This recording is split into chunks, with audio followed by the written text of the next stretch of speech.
My husband and I went camping for the first time ever in Arizona as part of our long trip out west. I had picked out this really cool place that was on a mountain overlooking a beautiful landscape. It's next to a cliff and in a really isolated location. I'm talking like 20 miles out on gravel roads in the middle of a national forest. So we get there, set up our tent and hike a little bit and take pics of the surrounding area. We see a few cars parked around 2 tents and decide to stop and talk to the other campers nearby because we had heard that there was going to be a bad storm that night. There were 4 guys who were from Arizona and they told us not to worry and that the storm didn't get that terrible around this area. That was all the persuading that we needed to stay. Later on, while walking a bit further down the campsite, we see a woman there with her dog and another older lady. We smile and wave and continue to hike down a bit further into the forest. Let me elaborate that, because of the storm, we are one among maybe a total of 7 campers that decided to stay and withstand the night. We watch the sunset when we get back to our site, make sure our car was only a few yards away, and go into our tent when it gets too dark to see. There are no stars tonight, due to the storm clouds, and it hasn't begun to rain yet, so we decide to try to sleep right away so that we could possibly sleep through the storm when it does hit. It is an insanely windy night, so it is hard to sleep, but eventually we get a bit of shut-eye. I wake up at 10:30 p.m. to the sound of some crazy thunder rolling through the mountains and rain hitting down on our tent.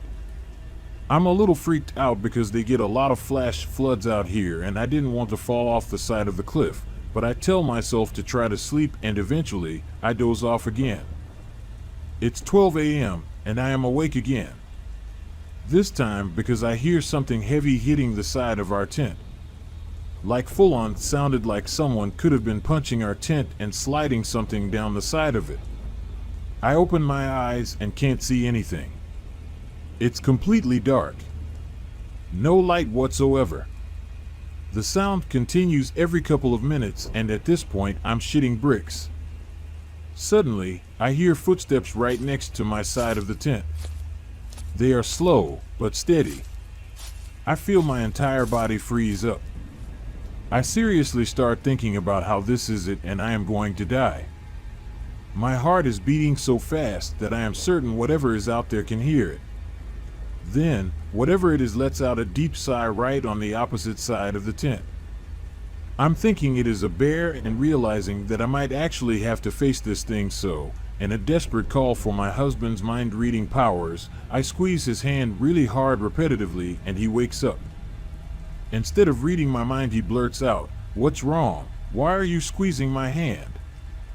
Right as he says this, the footsteps stop. I don't hear the footsteps again, so, after a while I break out of my frozen state and tell him what I heard. We decided it may have been an animal passing by. Whatever is hitting our tent continues every so often and I'm starting to go a little insane from this night, wondering what is going on. We convince ourselves that it's just pines falling from the trees above us and try to sleep again. We just need to make it through one night, then we can laugh about all of this in the morning. A couple minutes go by and suddenly the tent caves in on my husband's side, right on his head. He whispers that it feels like something is pushing the tent down. I feel my heart instantly sink. I'm freaking out, thinking it's a bear that just sat on his head, but he decides to push back and we hear the familiar noise of something sliding off of our tent that we've been hearing for the past few hours. We then realize that it's been snowing outside and that the noise we heard hitting our tent was heavy ice falling from the trees onto our tent. Our tent is covered in thick ice and my husband pushes the tent from the inside until all of the ice slides off. Still determined to make it through the night, and a little relieved that it was just ice and not a bear, we try to sleep and make it to sunrise. We keep on a small light that my husband, luckily, brought with him just to calm us down a little. Things are starting to seem normal again. We both close our eyes. It's 3 a.m. at this point. Not even 30 minutes after we are settling down, my literal worst nightmare happens. Out of the pitch black night, we hear a woman screaming. We distinctly hear her say, "What the fuck? Oh my God. What the fuck?" Followed by some other, non-tangible words that sound something like help. The way that she screams doesn't sound like anger. It sounds like pure terror and a sense of panic. My husband and I are both frozen looking at each other. I quickly shut off our light and start panicking and asking what we should do. While we are trying to decide what to do for the next few minutes, we hear her again. But this time she is screaming, "No," as we hear a car speed off into the night. I'm in tears at this point. We have no idea what is happening. It's dead silent now, except for the icy rain hitting our tent. It definitely sounded like she wasn't in the car, but more like she was desperately yelling after it or begging not to be hurt. And this was the breaking point. I could take the bad weather, I could take the possible bear outside my tent, I could even take the ice falling on our heads in one of the warmest states in America, but one thing I cannot and will not ever be able to handle is a screaming person in the middle of the pitch-black woods at 3 a.m. We decide to GTFO of there and even contemplate leaving our tent and booking it to our car, but instead we try to stay level-headed and grab our valuables and put them in the car first. We frantically gather our things and stay close as we shuffle to our car. I close the door and keep the lights off for a while, scared to attract any unwelcome visitors. While my husband goes back to grab the tent, I call 911. I tell them what I heard and where we are, and they say that they are sending someone to the campsite to make sure everything is okay. Only thing is, we are literally in the middle of nowhere, and it will definitely take them more than an hour to arrive. Not to mention, the storm left those gravel roads in some pretty terrible conditions. We decide to start driving, and it's like 3:30 a.m. now. As we drive out of the campsite, my husband notices one last eerie detail that stuck with me. The 4 guys that we had talked to earlier had left. All 3 of their cars were gone, while their tents remained. Whatever scared them off, they sure left in a hurry. It was only after we started driving that the thought occurred to me, whatever was walking next to my tent may not have been an animal. It very well could have been someone lurking around in the dark who decided to go after the girl we had seen previously on our hike. I'm not quite sure what went down on that lone mountain that night, and I hope that everyone got out okay.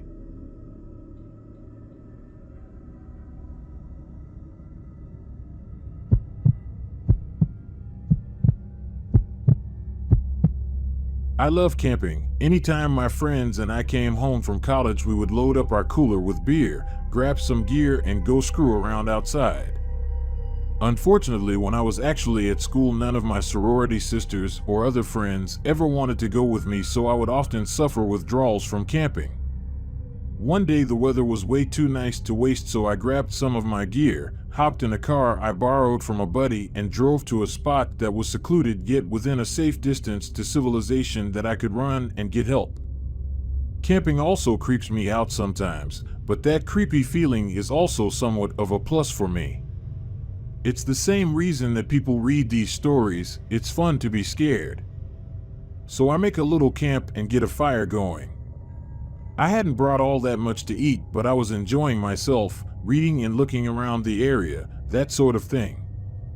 I got the feeling I was being watched, and I stopped dead in my tracks. I hear a twig crunch over to my right, then see a doe bolt from 100 feet or so in front of me. I laughed at myself and went back to the camp with the armful of wood I had gathered. I kept freaking myself out, hearing sounds just outside of the ring of light cast by the fire. I always get inside my head, so I shrugged it off and kept whittling at a stick I had been messing with. Around 1 p.m. I decide to go into my tent and snuff out the lantern.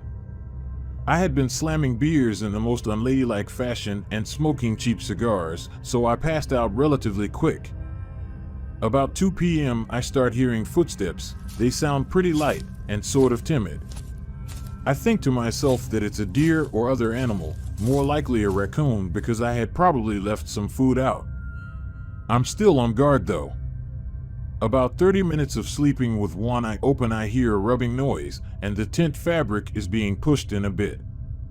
I don't know how I didn't shit my sleeping bag, but I just sat there paralyzed with my kabar in hand. I desperately wanted to thrust the knife through the tent fabric, but I was still holding out hope that it was some of my buddies from a frat joking with me. And then as suddenly as it had begun, it all stopped. I was starting to feel slightly more secure, because daylight would be coming in about 2 or 3 hours, but I sure wasn't going to go to sleep. All of a sudden at about 4 o'clock, I realized I should put my boots on so that if anything did happen, I would be ready. After having stayed up and keeping alert a little while longer, my friend's car alarm goes blaring. I freak out and run out of the tent. I got about 2 steps before something grabs me around the mouth. I open my mouth to scream, but instead the person's pinky finger slips between my teeth. I've heard that people can perform superhuman feats when they have huge adrenaline rushes. In my case, I just clamped down and his finger popped off. He screamed, pulled his hand away with the missing digit falling to the ground. He took off running down the hill I was camping on. I took off right quick in the opposite direction. I must have looked ridiculous to the people whose house I ran to, a little sorority girl in a wife beater, boxers, and steel-toe boots. I also had some blood that had oozed out of my lip, not from the finger, but because I had also managed to take a pretty good chunk out of my lip as well. I told them what happened. They called the police, got me some real clothing, and the man at the house made me a whiskey and Coke. The cops went to check it out, and when they came back it was light out. They brought me back so I could get my friend's car, and what I saw just made me more scared. Right next to the tent was a red gas can. He could have just lit me on fire earlier. The finger was also gone, suggesting he had come back. The kicker is they never caught the guy, so somewhere out there is a man sitting down to dinner, maybe alone, maybe with a wife and a couple of kids, and he's missing his right pinky.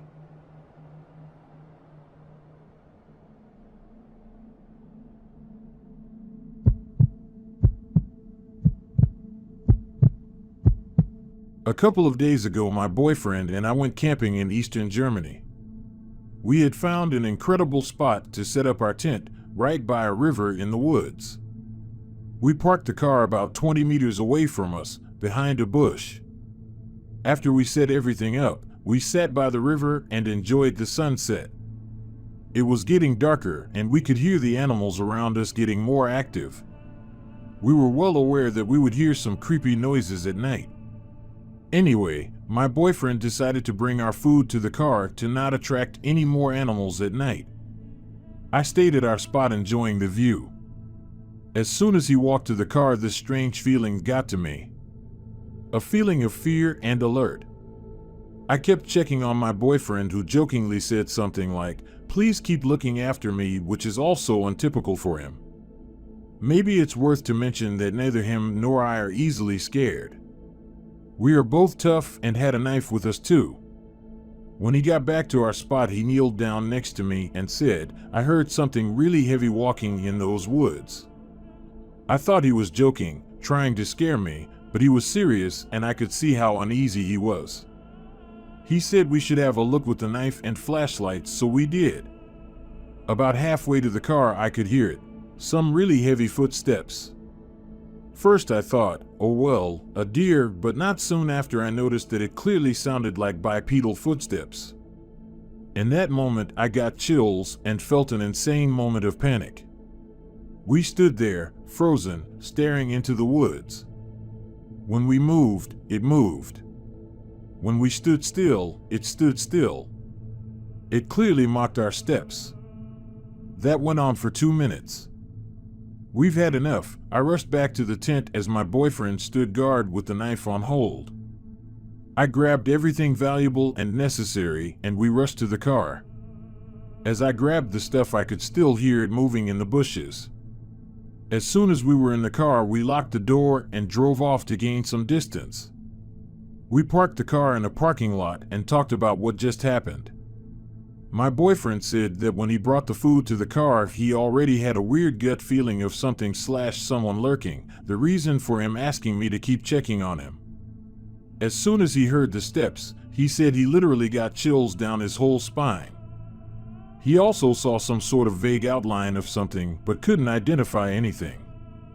He's never felt more altered and panicked his whole life, neither did I.